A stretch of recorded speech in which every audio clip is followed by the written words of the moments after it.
Hare Krishna, Krishna Krishna, Hare Hare, Hare Rama, Rama Rama, Hare Hare. हरे कृष्णा। आज हम भगवत गीता अध्याय 4 श्लोक नंबर 17 सीखेंगे। चलिए शुरू करते हैं। कर्मणो हये अपि बोधव्यं च विकर्मणः अकर्मणश्च बोधव्यं गहना कर्मणो गतिः। चलिए अब इसको धीरे धीरे बोलकर समझते हैं। कर्मणो हये अपि बोधव्यम च विकर्मणः अकर्मणश्च बोधव्यम गहना कर्मणो गति। अब इसे फिर से गाते हैं। कर्मणो हये अपि बोधव्यं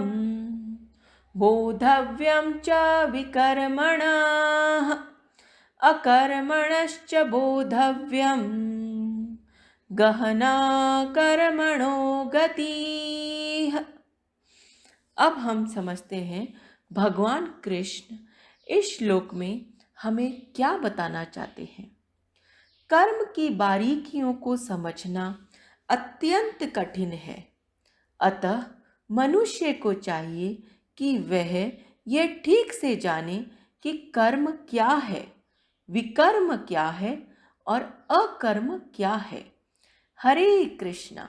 अब हम इस श्लोक के बारे में अच्छे से प्रभु जी से समझते हैं। हरे कृष्णा जी।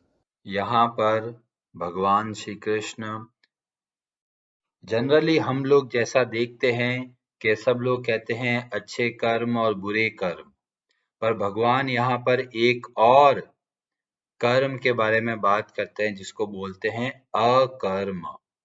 और प्रभुपाद जी ने तात्पर्य में बहुत अच्छे तरीके से बताते हुए कहा है कि अगर हमको कर्म की बारीकियों को अच्छे से समझना है तो हमें भगवान के भक्तों के संग में समझना चाहिए। इससे हमें ये कर्म का रहस्य बहुत आसानी से समझ में आ सकता है।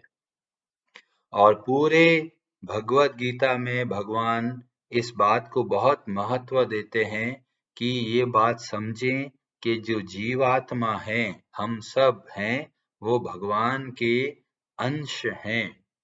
और जब हम भगवान की सेवा करते हैं तो हम स्वतः ही प्रसन्न हो जाते हैं।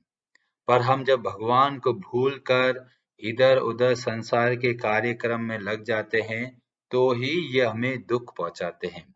तो भगवान यहाँ पर जो बात बता रहे हैं कि गहना कर्मणो गति है। बहुत लोग प्रश्न करते हैं कि जी मैंने तो कर्म पता नहीं कब किया, अब उसका दुख पा रहा हूं। मुझे पहले ही बता देते तो मैं ना वो काम नहीं करता गलत, अब मेरे को दुख प्राप्त हो रहा है। कितने जन्म पहले मैंने कोई गलत काम किया, उसका परिणाम आप हमें अब देते हो। ये तो बात बैठती नहीं है। आप ऐसा कीजिए ना भाई, हमने कर्म किया, हमें तुरंत फल दे दीजिए ताकि हमें पता रहे कि भाई हमें क्या गलती करी है। पर जब भगवान श्री कृष्ण बोलते हैं गहना कर्मणो गति है, जो कर्म की गति है, जो कर्म की गहराई है, वो बहुत ही जटिल है, बहुत मुश्किल है समझना। इसीलिए भगवान ने बहुत सिंपल से नियम बताए कि आपको किस तरह से कार्य करना है और किसे कार्य नहीं करना है। क्योंकि अगर आप ये जानेंगे कि आपने कौन कौन से कर्म किए थे पहले जिसकी वजह से ये परिणाम मिला, तो बहुत ही मुश्किल है। क्यों मुश्किल है? क्योंकि कई बार एक कर्म के बहुत सारे परिणाम मिलते हैं, रुक रुक के मिलते हैं। बहुत बार कई होता है बहुत सारे कर्मों का एक साथ परिणाम मिलता है। कई बार बहुत सारे कर्मों के कॉम्बिनेशन में, तरह तरह के जो मिक्सिंग के अंदर हमें परिणाम मिलता है। तो परिणाम को ढूंढना कि किस वजह से कर्म का परिणाम मिला है वो बहुत जटिल है। तो क्या करें? छोड़ दें? नहीं। तो भगवान ने बोला बोधव्यम।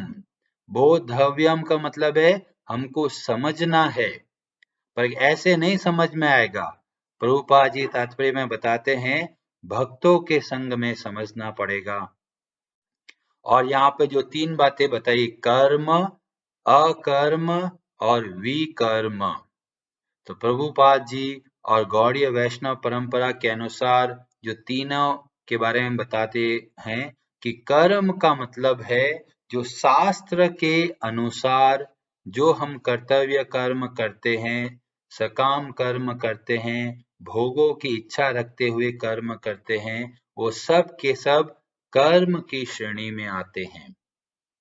विकर्म मतलब विरुद्ध या वर्जित कर्म, वो सारे कर्म है जो शास्त्र के प्रतिकूल और शास्त्र के विरुद्ध जो आचरण है, जो कार्यकलाप है, वो सब विकर्म के अंतर्गत आता है। और तीसरा जो कैटेगरी है जो बहुत महत्वपूर्ण है वह कहलाता है अकर्म। अकर्म का मतलब है कि बैठना ऐसा नहीं है। अकर्म का मतलब है कार्य इस तरीके से करना है कि उसका परिणाम हमें नहीं बांध सके। और ये भगवान श्री कृष्ण की कृपा है जो हमें बताती है कि अकर्म के बारे में। ऐसे किस तरह से कार्य किया जाए कि हम संसार के बंधन में नहीं फंसें।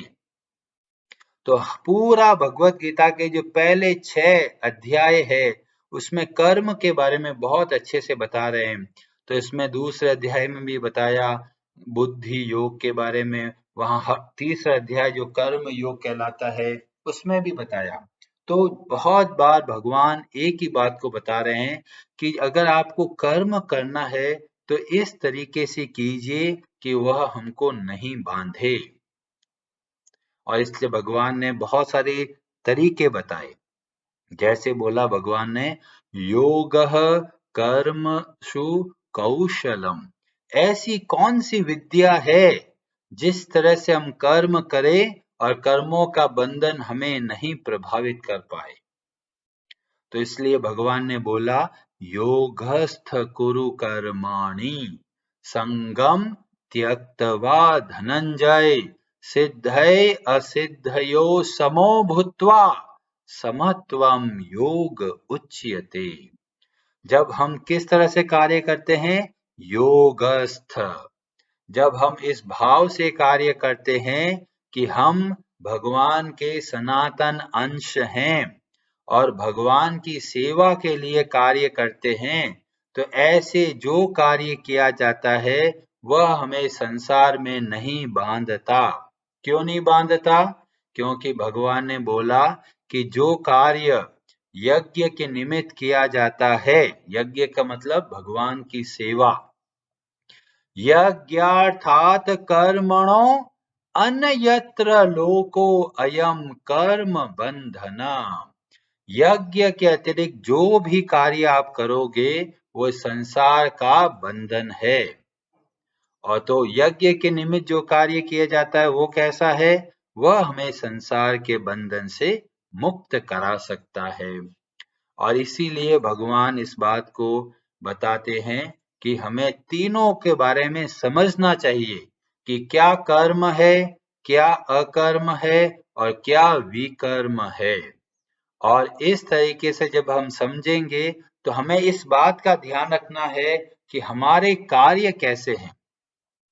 बहुत सारे लोग होते हैं जो जीवन में चल रहे हैं अपने हिसाब से, और जब ठोकर लगती है तब सोचते हैं क्या करें क्या करें, चलो भगवत गीता उठाते हैं, उसमें कर्म के बारे में कुछ तो दिया हुआ है। ऐसे बहुत सारे प्रश्न होंगे जो हमें पता नहीं चलेगा उसका आंसर क्या है, पर जब भगवत गीता का अध्ययन आरंभ करते हैं तब हमें समझ में आने लगता है। उससे पहले लोग क्या करते हैं? भगवान को दोष देते हैं कि भगवान तूने मेरे साथ ये क्या कर दिया। मेरे जीवन में इतना दुख लेके आ गए। कई लोग कहते हैं भगवान है या नहीं हमें कोई फर्क नहीं पड़ता, हम तो अपना मेहनत करते हैं, काम करते हैं, भगवान से क्या लेना देना। पर यही लोग जब ठोकर खाते हैं, जीवन में कष्ट पाते हैं, तो उनको पता नहीं चलता कि ये हमारे साथ क्यों हो रहा है। पर जब हम भगवत गीता के पन्नों पर चलते हैं, वहां पर जो भगवान श्री कृष्ण की वाणी जो हमें मार्ग बताने को तैयार है, जब उनके माध्यम से हमें पता चलता है कि कर्म बहुत ही जटिल है। इसका मतलब ये नहीं है कि बेचारा कोई गरीब परिवार में जन्म लिया है या कोई बीमार है तो हम बोलते हैं भाई अपने कर्मों का फल पा रहा है। नहीं, ये कर्म का सिद्धांत हमारे ऊपर लागू होता है। वो हमें उसके माध्यम से दूसरों को दोष नहीं देना है। जब हमारे जीवन में कठिनाई आए तब हमें कर्म का सिद्धांत को समझना है। जब दूसरे के जीवन में कष्ट आए तो उनके प्रति दया का भाव रखना है, करुणा का भाव रखना है। ऐसा नहीं है कि दूसरों को बोले तेरे कर्म ही ऐसे हैं जी, दुख पाओ आप। नहीं, ऐसा नहीं बोलना है। जब हमारे जीवन में कष्ट आता है, हमारे जीवन में विपत्ति आती है, एक के बाद एक दुख के क्षण आते हैं, तब हमें इस बात को ध्यान रखना चाहिए कि हमें हमारी जो मानसिकता है वह कैसी होनी चाहिए। नहीं तो अगर पता नहीं चलेगा तो जीवन भर अपने आप को कोसते रहेंगे, नहीं तो लोगों को कोसते रहेंगे। जैसे कोई बच्चा है, बचपन से ही उसकी आंखें नहीं है, बेचारा बहुत दुखी रहता है। अब उसके पास उत्तर नहीं है कि ऐसा क्यों हुआ है मेरे साथ, कोई उत्तर नहीं मिलेगा। पर जब हम भगवत गीता के अध्ययन करते हैं, भक्तों के माध्यम से समझते हैं, तब हमें पता चलता है ये जीवन एक छोटा सा जीवन नहीं है। ये ऐसा नहीं है कि आकाश जो खिड़की से दिखता है उतना ही है, नहीं, आकाश बहुत बड़ा है। ऐसे ही हमारा जो जीवन है जन्म के साथ आरंभ नहीं होता, उससे पहले भी हम थे, और मृत्यु के बाद में हम खत्म नहीं हो जाते, मृत्यु के बाद में भी रहते हैं। और हमें नहीं पता कि हमने कौन से कार्य कैसे किए हैं जिसका परिणाम हमें आज मिल रहा है। तो क्या करें, हमको सुधरना चाहिए कि जो हुआ सो हुआ, इतने समय हमें पता नहीं था, पर अब हमें भगवत गीता का ज्ञान प्राप्त हो रहा है, तो हम अपने जीवन में अपना आचरण, अपने कार्यशैली में बदलाव लेके आना है। कैसे कार्य करना है? भगवान की सेवा समझ के। जब हम भगवान की सेवा समझ के कार्य करते हैं तो हानि और लाभ दोनों में ही प्रसन्न रहते हैं। कोई बोलेगा जी प्रसन्न कैसे रह सकते हैं जी, हानि होगा तो बहुत दुख होता है, लाभ होता है तो बहुत प्रसन्नता होती है। तो बोलते हैं जैसे बैंक में काम करता है, बहुत पैसा मिलता है, जमा होता है, तो क्या कैशियर प्रसन्न होता है? नहीं। क्यों नहीं होता? जी तो बैंक की संपत्ति है और उस व्यक्ति की संपत्ति है, मैं तो केवल निमित्त बना हूं। और अगले दिन बहुत सारा पैसा बैंक से विड्रॉ करते हैं तो क्या व्यक्ति उदास होता है? नहीं। वो कैसे समझता भी प्रॉपर्टी मेरी थी नहीं, वो तो ये जो बैंक की प्रॉपर्टी है या फिर उस कस्टमर की प्रॉपर्टी है। तो जब पैसा चला जाता है तो दुखी नहीं होते, जब पैसा आता है तो सुखी नहीं होते। तो यही बात भगवान यहाँ पे कहना चाहते हैं कि जब हम कार्य करें तो भगवान की सेवा समझ के करें। जब नफा हुआ तो भी भगवान को हुआ, घाटा हुआ तो भी भगवान को हुआ। तो इस तरीके से हमारा एक ही दायित्व है, वह है भगवान की सेवा करना। कैसे ही करके जो भी कार्य आप करते हो उसको भगवान से जोड़िए। जब भगवान से जोड़ते हैं तब सामान्य कार्य भी अकर्म बन जाता है, बहुत ही अद्भुत बन जाता है, और वह हमें भक्ति के मार्ग के द्वारा संसार के बंधन को मुक्त कराने में सक्षम हो जाता है। अगले श्लोकों में भगवान बताएंगे कि कर्म और अकर्म के बारे में और विस्तार से बताएंगे कि किस तरह से हमें कार्य करना है। अभी तक तो हमें पता ही नहीं था हमें कार्य कैसे करना है। बुढ़ापा हो गया, बूढ़े हो गए जी, हम जीवन भर तो हम ऐसे ही भागते रह गए, हमें पता ही नहीं चला हमें कार्य कैसे करना है। इसीलिए बोलते हैं भगवत गीता एक मैनुअल है, एक ऐसी किताब है जो हमें बताता है कि हम कौन है, हमारा जीवन का लक्ष्य क्या है, हमें किस तरह से कार्य करना चाहिए, संसार में किस तरह से कार्य हो रहा है। जैसे कोई नया वॉशिंग मशीन खरीदता है, उसके आगे बहुत सारे बटन होते हैं, अभी हमें पता नहीं कौन सा बटन दबाना है। तो हम जब पुस्तक पढ़ते हैं उसके साथ में जो हेल्प बुकलेट आती है, उसमें देखने से हमें पता चलता है अच्छा ये बटन ये काम करता है। जीवन भर गलत बटन दबाते रह गए, काम ऐसे करना है ऐसे करना है ऐसे, पर पता ही नहीं था काम करना कैसे है, किस तरह से हमें संसार में कार्य करना है, वो तो हमें पता ही नहीं चला। इसीलिए प्रहलाद महाराज बोलते हैं कौमार आचरेत प्रज्ञो, बहुत ही छोटी आयु से भगवत गीता का भागवतम का अध्ययन आरंभ कर दीजिए। कहीं बोलेंगे जी हम तो बूढ़े हो गए अब क्या करें, कोई बात नहीं, आप स्वयं कीजिए, अपने परिवार के सदस्यों को लगाइए, क्योंकि भगवत गीता का ज्ञान आपको संसार में जीने की कला बताएगा, किस तरह से जीवन व्यतीत करना है वह बताएगा, और जीवन की विषम परिस्थितियों में ये ज्ञान हमारा बहुत काम आएगा। नहीं तो जीवन में जब दुख आता है तो मन बड़ा हताश होता है, मन बड़ा व्याकुल होता है, सहारा ढूंढते हैं लोग, और जब भगवान श्री कृष्ण के चरणों का आश्रय लेते हैं तब हमारी बुद्धि स्थिर होती है। तो कोई बोलता है क्या ये संभव है कि दुख के अंदर भी कोई शांत रह सके, बहुत कठिन है। तो बोलते हैं जब हम भक्तों का चरित्र देखते हैं तो हमें पता चलता है भक्तों के जीवन में भी बहुत कष्ट आए। प्रहलाद महाराज को अपने ही घर में कितनी बार जहर देके मारा गया, मारने का प्रयत्न किया गया, एक के बाद एक कष्ट दिए गए, और फिर भी प्रहलाद महाराज की भक्ति में तनिक भी विचलित या भाव नहीं आया। क्यों नहीं आया? ऐसी क्या शक्ति है उनके सामने, उनके पास कि इतना भयंकर दुख के और पीड़ा के समय भी उनका मन स्थिर है? कहते हैं भगवान की भक्ति। ये भगवान की भक्ति कोई खिलौने का काम नहीं है कि चलो फालतू बैठे चलो गीता जी पाठ कर लेते हैं, नहीं, ये जीवन का बहुत बड़ा सार है, ये भगवान श्री कृष्ण की बहुत बड़ी कृपा है, बहुत बड़ा वरदान है जो भगवान श्री कृष्ण हमारे ऊपर दया करके हमें बताते हैं कि संसार में कैसे हमको जीवन जीना है। हरे कृष्णा जी, आप सबका बहुत बहुत धन्यवाद।